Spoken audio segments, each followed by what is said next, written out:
Dengiz haqida so'zlab ber menga. Elchin Safarili.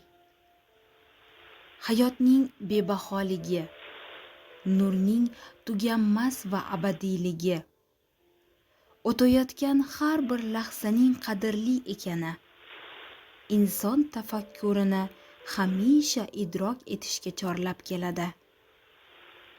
Bu dunyoda baxtning ham, baxtsizlikning ham shifosi bor.